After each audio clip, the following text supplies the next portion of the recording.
To be an elect one is, above all, to recognize within the quiet depths of your own being the presence of a call unlike any other, an inner breath that does not shout but persists, returning again and again with the gentle certainty of something you can no longer ignore.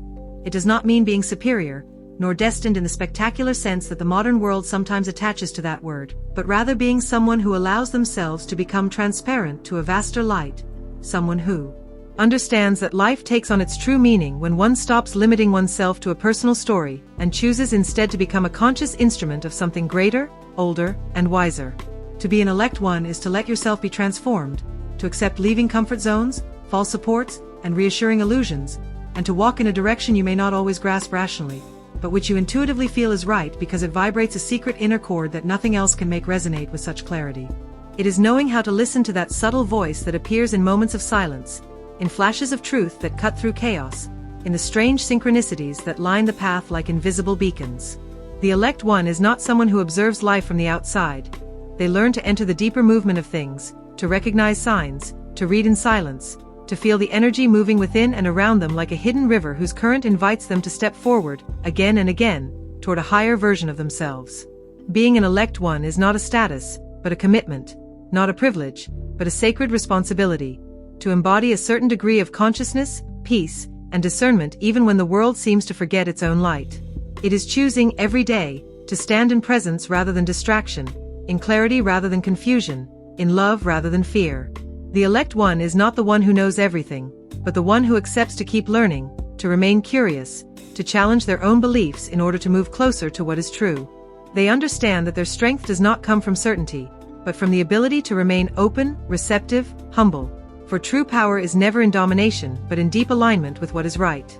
To be an elect one is to have known shadow without being lost in it, to have touched human fragility without feeling shame, to have walked through inner nights without renouncing the light carried within. It is to bear scars that do not tell a story of defeat but of transformation, and to look upon others with compassion because one knows intimately what it means to fall, to rise, to doubt, to rebuild oneself. The elect one no longer needs to convince, for their presence speaks for them. They no longer need to shine, because their authenticity illuminates. They no longer need to rush, for they know the path is already within them. To be an elect one is to accept that every gesture, every word, every intention has a resonance, an invisible weight that influences the world, and that is why the elect one guards their heart like a precious spring. They know their inner peace creates peace, their clarity lights others' steps, their calm soothes, their joy uplifts.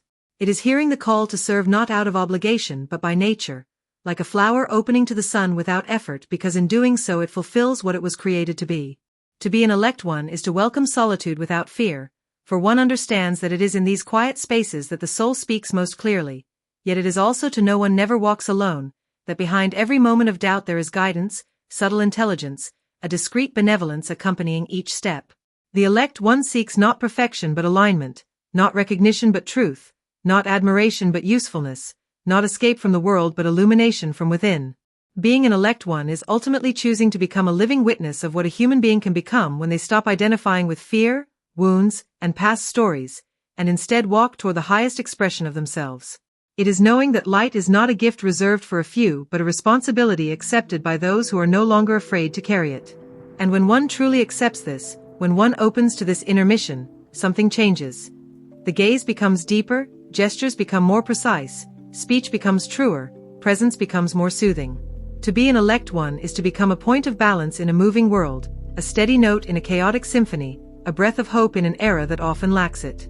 It is knowing that even in doubt, even in missteps, even when feeling small before the immensity of the task, the light still flows through and guides us, so long as we keep our hearts open. The elect one walks forward remembering that everything is connected, every being a mirror, every encounter a teaching, every day an initiation.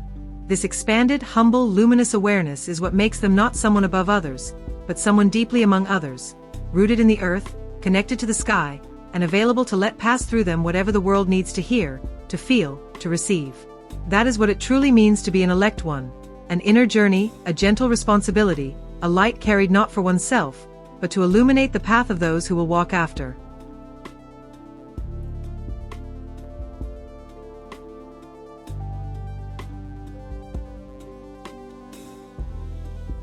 To be an elect one, in the symbolic and profound sense of the term, does not mean that an external force has chosen them, but that these individuals have inwardly chosen to answer a call greater than their personal interests, a call to serve, to elevate, to illuminate. In contemporary history, certain figures have distinguished themselves not through power, but through their ability to transform suffering into wisdom, determination into collective strength, presence into a source of hope. Gandhi, Nelson Mandela, and Mother Teresa are among those rare beings who many describe as chosen by the conscience of humanity, not because they were literally given a divine mission, but because they encountered within themselves a burning core of humanity and decided to put it into action. Each of them illustrates in their own way what it means to be an elect one, to respond to life with a degree of courage, lucidity, and compassion far beyond the ordinary, and by doing so, to become a beacon for millions. When one speaks of Gandhi, people often mention the father of Indian independence, but behind the slogans and the archival images is a man who spent his entire life wrestling with his own anger, impotence, and contradictions. It is precisely this inner struggle that made him symbolically worthy of the title of an elect one. Gandhi did not begin as a hero. He began as a timid young lawyer, uncomfortable in his own skin, unable to speak in public without trembling. And yet, when he was thrown off a train in South Africa for refusing to leave a first-class carriage reserved for whites, he felt something ignite within him, a profound conviction that no human being has the right to diminish another. That spark became a fire, then a lighthouse. Gandhi understood that he could not fight only for himself, he had to fight for all those who could not. Being an elect one, in his case, meant choosing to become a willing instrument of nonviolent justice. He decided to make his life a living demonstration of a universal truth. Peace is an active force, not a weakness. His marches, his fasts, his quiet tenacity, none of it was mere political strategy but rather an absolute spiritual commitment. Gandhi's true election did not lie in the titles given to him by the people, but in his ability to remain faithful to his inner light even in the shadow of violence, misunderstanding, and suffering. And that is why, in the collective imagination, he remains one of the most powerful symbols of awakened human dignity. Nelson Mandela, in turn, embodies a different kind of election. The one destiny gives when one accepts to carry an immense burden without allowing hatred to poison the heart. Few destinies illustrate human transformation as clearly as Mandela's. He was not a saint at the beginning. He was a fiery young activist, enraged by the injustice of apartheid, ready to fight by any means necessary. But when prison doors closed around him, when the cold silence of stone walls became his daily reality for 27 long years, something shifted. Mandela could have become a broken, cynical man, devoured by bitterness. Instead, he chose a nearly unimaginable path. He decided to become greater than his suffering. In confinement, in solitude, he made an inner pact with himself. He would not allow oppression to destroy the luminous part of his being. Day after day, he transformed anger into patience, pain into clarity, frustration into perseverance. He understood that true freedom begins not in the streets, but in the mind. When Mandela walked out of prison, he was not a shattered man, but a man capable of forgiveness. And this forgiveness, this almost superhuman inner strength, led many to say he possessed something of an elect one, not an elect chosen by an outside power, but an elect because he had freely chosen love over revenge. Mandela showed that inner light can survive the darkest circumstances, and that sometimes the elect one is not the person who triumphs easily, but the one who crosses the impossible without losing their soul. He became president not out of ambition, but because his people recognized in him someone who had already conquered the most dangerous enemy of all, human hatred. His life proves that symbolic election is never a privilege, but a responsibility earned through inner truth. Mother Teresa embodies the most intimate, silent, and sacrificial dimension of the elect one. Where Gandhi acted through public nonviolence, and Mandela through political and human resilience, Mother Teresa embodied election through radical self-giving. She did not lead crowds or deliver dazzling speeches. She simply stood beside those the world had forgotten, the dying in the streets of Calcutta, the lepers, the abandoned, the excluded. What is striking about her is not only her devotion, but the fact that this devotion was chosen.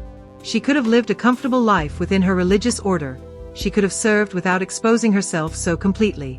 But one evening, on a train crossing India, she felt an inner call so clear and so urgent that she later described it as an injunction. Go to the poorest of the poor. And she went.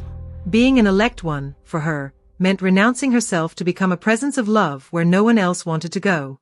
She tended to bodies, yes, but above all she tended to souls, not by preaching but by looking each person in the eyes as if they were unique, precious, worthy.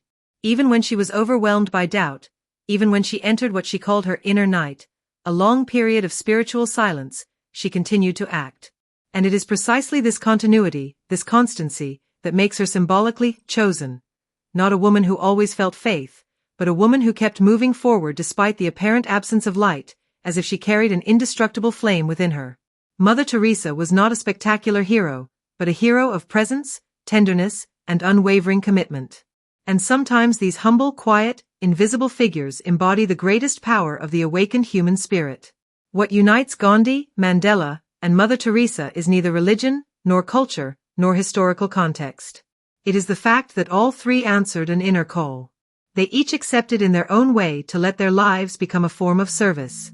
An elect one is not necessarily someone who receives an extraordinary gift, but someone who decides to turn their existence into an instrument of a cause greater than themselves.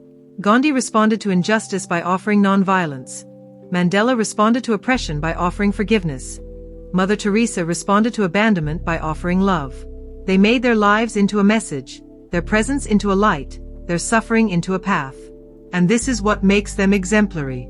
Not that they were perfect, none of them were, but that they were profoundly human, and through that humanity they touched a universal truth. The world does not change only through spectacular actions, but through the inner light certain people choose to carry despite the storms. To be an elect one, symbolically, is not to be chosen by some superior force.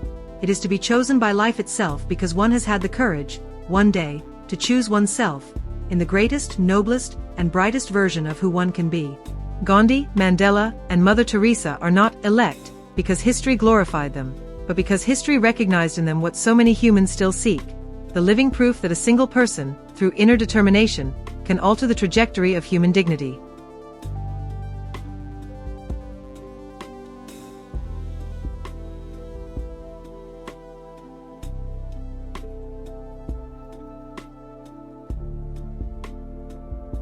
Purifying oneself as a chosen one is far more than a physical act. It is a sacred commitment to oneself, an inner journey where every gesture, every thought, every breath becomes a bridge to the light. To become a chosen one is not merely to receive higher energy but to learn to cultivate it, embody it, and reflect it in every action. Purification is thus the essential first step to fully opening the heart, freeing the soul from accumulated weights, and restoring harmony between the body, mind, and universe. Each ritual we will explore here possesses a profound symbolic and spiritual dimension, designed to guide the chosen one toward a state of clarity and sanctification. The first ritual involves bathing in coarse sea salt infused with hyssop leaves. Sea salt, with its mineral composition and energetic density, acts as a sponge for stagnant or negative energies. It purifies the body deeply and restores the natural balance of vital energy. The water, charged with salt, becomes a vehicle of transformation, capable of dissolving not only physical tension but also emotional blockages. The addition of hyssop leaves elevates this ritual to a higher spiritual level. Since ancient times, hyssop has been recognized as a purification and protective plant, capable of dispelling negative influences and strengthening the aura. Its subtle fragrance and energetic vibration uplift the soul, allowing the chosen one to reconnect with their purest essence.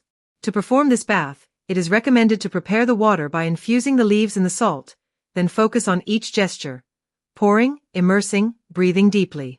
Every movement should be accompanied by a conscious intention, to release everything that hinders inner light, to let dark thoughts flow away, and to fill oneself with positive energy. The sensation of salt on the skin, combined with the delicate scent of hyssop, becomes a full sensory ritual, a dialogue between body and spirit, where physical purification supports spiritual cleansing. The second ritual is simpler yet equally powerful: a bath with sea salt alone. Here, simplicity is strength. Salt, without additions, acts as an energetic catalyst, capable of dissolving impurities and strengthening the subtle body of the chosen one. This bath can be practiced daily or before important moments, such as meditations, prayers, or spiritual ceremonies. The essential part is the intention. Feel the salt absorbing tensions, purifying the mind, and restoring mental clarity. Even without hyssop or other plants, sea salt is an ancient force of purification, reminding one of the power of nature and the sacred connection between water, earth, and human energy. The third ritual combines water with crushed pineapple, enhanced by the recitation of Psalm 23. Pineapple, symbolizing prosperity, sweetness, and abundance, brings vibrant and joyful energy, awakening both body and soul. Its juice, added to the bathwater, acts as a catalyst to soften rigid energies and facilitate the harmonious flow of vital force.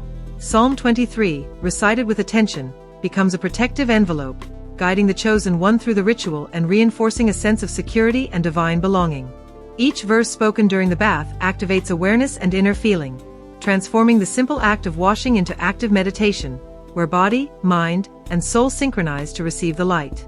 The chosen one allows themselves to be carried by the sacred words, feels divine protection, and opens to gratitude, accepting that purification is not limited to the body but deeply touches the inner being. The fourth ritual is the reading of Psalm 51, the ultimate sanctification. Psalm 51 is a song of confession and deep purification, inviting one to acknowledge mistakes, release emotional burdens, and reaffirm the will to walk the path of light. Reading this psalm is not mechanical. It is conscious meditation where each word resonates in the soul, transforming inner energy. The ideal moment for this reading is in a quiet, intimate space where the chosen one can fully integrate the words and let each verse act as a purifying balm. Psalm 51 helps transcend regrets, renew spiritual commitment, and reminds that sanctification is not imposed perfection but a continuous and conscious transformation. The fourth ritual is the reading of Psalm 51, the ultimate sanctification. Psalm 51 is a song of confession and deep purification, inviting one to acknowledge mistakes, release emotional burdens, and reaffirm the will to walk the path of light. Reading this psalm is not mechanical. It is conscious meditation where each word resonates in the soul, transforming inner energy. The ideal moment for this reading is in a quiet, intimate space where the chosen one can fully integrate the words and let each verse act as a purifying balm. Psalm 51 helps transcend regrets, renew spiritual commitment, and reminds that sanctification is not imposed perfection but a continuous and conscious transformation. Each of these rituals has a precise and complementary role. Sea salt absorbs and neutralizes negative energies. Hyssop elevates the soul and protects the aura. Pineapple brings softness and prosperity, while the Psalms embody the spiritual and sacred dimension of purification. Together, they form a progressive path. The body is cleansed, the soul nourished, and the spirit rises toward a stable and enduring inner light.